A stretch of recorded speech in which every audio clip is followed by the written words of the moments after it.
Такая свежесть, прямо жить хочется. С этими мыслями Антон собирал сумку из пары бутеров, бутылки воды и блокнота для рисования с письменными принадлежностями.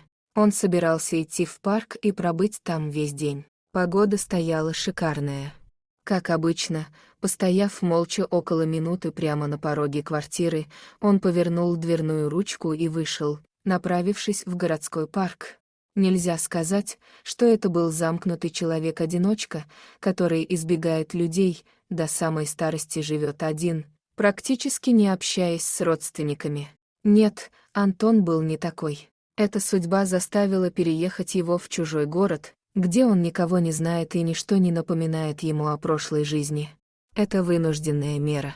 А на такое может пойти только отчаявшийся человек, переживший настоящее горе и решивший полностью забыть прошлое. Беда случилась не так давно, и раны были все еще открыты. Как ни старайся, воспоминания приходят, если не наяву, то во сне, и оставляют тот самый утренний осадок печальной реальности. До того судного дня Антон был счастливым семейным человеком, у него была молодая, красивая жена, в которую он был сильно влюблен, а также совсем маленькая дочь. В следующем году она должна была пойти в школу и уже довольно хорошо читала и умела считать. Мчавшийся по своим срочным делам прокурор просто въехал в остановку. В тот день погибло 6 человек. Жена тоже скончалась на месте, а девочку забрали в реанимацию. Но через несколько часов ее тоже не стало. Антон потерял всех в один миг самых дорогих и любимых людей, и вместе с этим желание жить. Он не выходил из депрессии, и если бы не сестра, которая примчалась через день за 1000 километров, то никто не знает, что было бы сейчас с ним самим. Знаешь, тебе нужно все бросить и уехать, по крайней мере, мне однажды это помогло, и, как видишь, я смогла наладить жизнь заново. Сестра приводила в пример свой тяжелый развод и пыталась помочь Антону.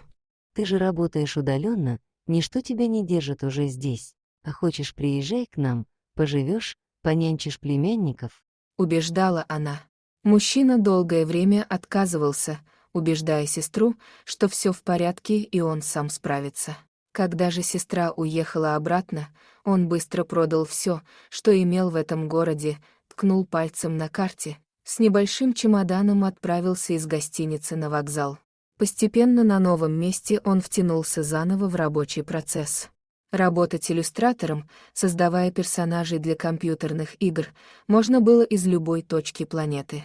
Он взял себе за правило утром и днем проводить время праздно, особо ничем не занимаясь, а вечером и ночью грузиться работой по полной. Так было проще всего избавиться от сновидений и воспоминаний.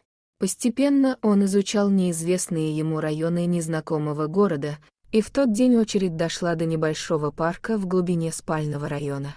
Надо было найти удобную лавочку в живописном месте, устроиться поудобнее и начать рисовать эскизы. Солнце пробивалось сквозь светлые деревья и играло своими лучами с капельками на мокрых листьях. Дождь только закончился, и в поисках наиболее сухого места он окинул взглядом вокруг себя. Под рослым дубом у металлической скамейки сидел мокрый пес. Он был достаточно крупный, какая-то странная порода, возможно, помесь овчарки.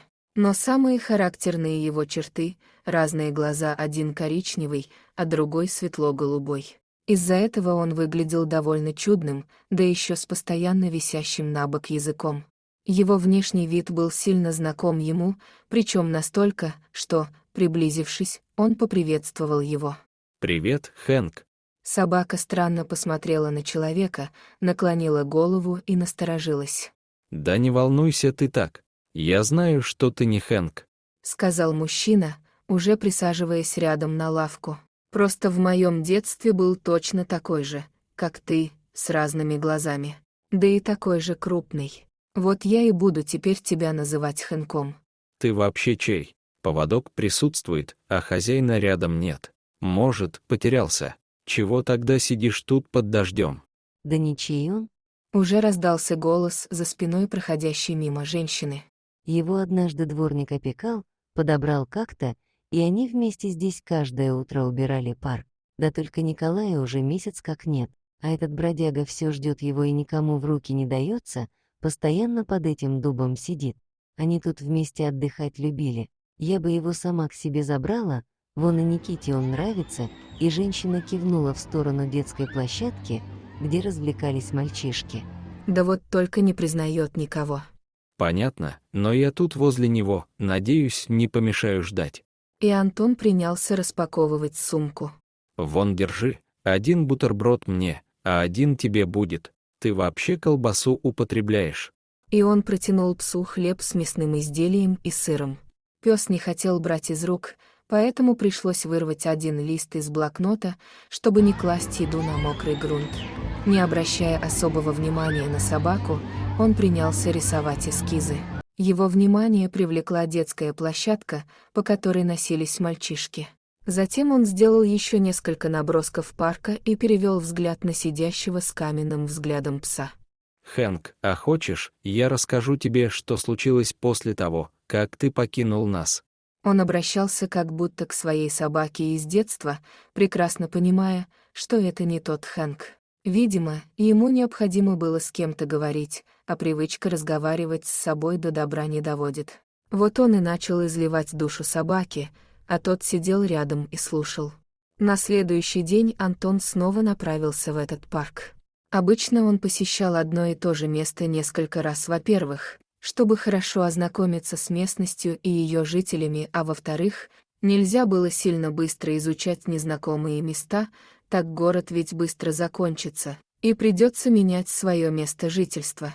Пес сидел на том самом месте, что и вчера, все та же ожидающая фигура под дубом рядом с лавочкой, на которой вчера парень рассказывал истории своей жизни и дошел, вроде бы, до студенческих лет. «Привет, Хэнк. — радостно сказал Антон. Ну что, ждешь продолжения истории моей жизни? Я сегодня взял больше бутербродов, а еще заглянул в магазин и взял тебе еще кое-что». И он достал из сумки пакет с собачьими вкусняшками. Фраза «Привет, Хэнк» звучала теперь каждое утро, когда Антон появлялся в парке и приветствовал пса. Конечно же, собаку звали не Хэнк, это было уже третье его имя. И если бы он мог говорить, он тоже рассказал бы многое о своей нелегкой судьбе. Рассказы были самые разные, здесь были и смешные дурацкие истории студенческих лет, периоды детства, а также Антон рассказывал про своего первого Хэнка, про их дружбу и приключения. Мужчина приходил в парк, рисовал эскизы и разговаривал с собакой. «Что это ему постоянно рассказываете?» — спросила женщина в красном сарафане, ведущая в руке детский самокат. «Да так, просто говорим с ним по душам. Хэнк все понимает. А я вас помню. Это вы тогда подходили ко мне в первый день, когда я тут появился». Поддержал беседу мужчина. «Да, верно, я вас тоже запомнила. А еще вы постоянно что-то пишете в блокноте. Вы, наверное, писатель?» «Да нет же, это рисунки, а точнее маленькие наброски карандашом. Это у меня такое хобби, чтобы руки занять. А вообще на компьютере рисую. Вы хотите посмотреть мои зарисовки?» «Ой, это, кажется, я с Никитой». Увидела рисунок идущих вдоль аллеи парка женщины с ребенком на самокате. «Все верно. Мальчика я уже понял, что зовут Никита. А вас как?» «Евгения. Мы тут почти каждый день время проводим. Я сама учитель, отпуск у нас большой, практически на все лето, а Никите в 1 класс в сентябре. Он из-за развода сильно переживает, а я уже и свыклась одна». Антон очень полюбил это место, но более всего привык к своему благодарному слушателю. Хэнк действительно никуда не убегал и мог часами сидеть, слушая истории незнакомого человека.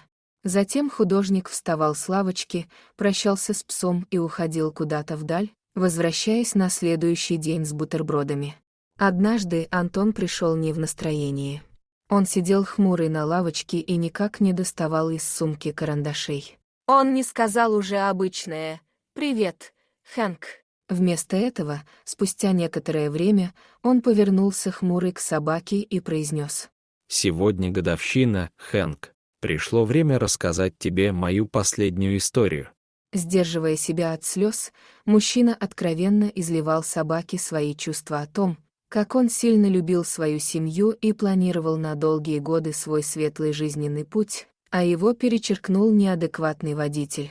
Окончив последнюю историю, он решил, что не будет сегодня рисовать, тем более в небе все говорило о том, что будет сильная гроза. Пытаясь встать, Антон обнаружил лежащего в его ногах Хэнка. Тот сложил вместе лапы на ботинках и аккуратно уложил морду. Непонятно, что это было знак признания или сочувствия. В любом случае это означало одно: собака доверяет человеку. Ну вот, даже ты не смог выдержать моих слезливых историй. Со следующей недели я меняю место, поэтому мы с тобой видимся, возможно, в последний раз. Хэнк приподнялся и принял свою привычную ожидающую позу. Слушай, а если хочешь, пойдем со мной. Я тебя не обижу, и гулять будем много. Пес пристально посмотрел своими разноцветными глазами на Антона и безэмоционально перевел взгляд куда-то вдаль. Ну нет, так нет. Он встал с лавочки и пошел к выходу. Пес наблюдал уходящую вдаль фигуру, уже почти потеряв ее из виду, встал на 4 лапы и побежал за мужчиной. Поравнявшись с ним, он замедлил шаг и продолжил свой путь нога в ногу с человеком. Все было понятно без слов. Через месяц, изучая новые парки и скверы города, Антон с Хэнком неожиданно столкнулись с Евгенией, той самой женщиной с ребенком. Эта встреча навсегда изменила жизнь Антона. И он навсегда остался жить в этом городе. Друзья, это история о том, как простой пес может вывести из депрессии человека, помочь и остаться с ним на всю жизнь. Напишите, пожалуйста, в комментариях, помогают ли вам животные в трудные дни.